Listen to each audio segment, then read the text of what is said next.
There are times when you don't know, where you're heading, what's in store for you, but just showing up every day, being consistent and making it a point to just work, you evolve and you realize that this is your calling. There's a contemplation between interiors and acting as a career path. Eventually I took up interiors, and the journey from then to now has been extremely fantastic. I like to interact a lot with my clients.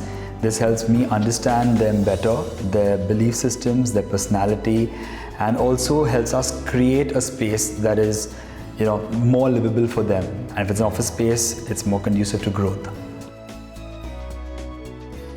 The inspiration for most of my sites usually lies on the topography of the space. For example, this office, the woodcraft of the space, just like the Japanese culture, is very, very detailed, very minimalistic, giving this extremely zen and calm feeling, which we've taken from the calmness of the sea that is there outside. We've tried to bring that in. Ceiling that has a coffered geometric vibe and a pattern which is inspired by chocolate, and that's where the tasty drama comes in. All the cabins have glass partitions in between. Everyone has that view.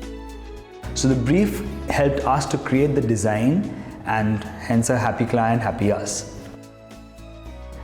As a creative individual, I think we have agreed for expectations. Just like sketching or making a conceptual drawing.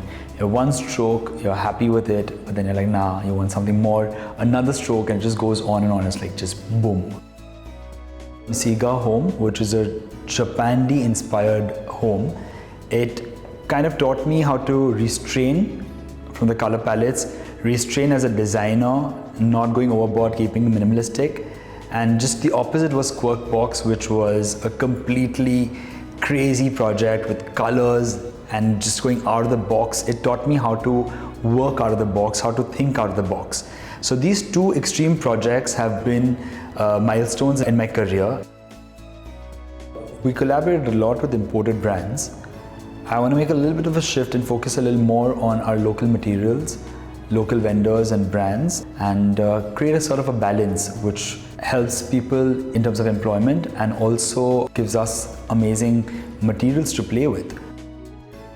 I'm very overwhelmed, thrilled to say the least, and honored to be on a list of this kind. It's a milestone for me in my career, and I think a responsibility of certain kind that has just come on.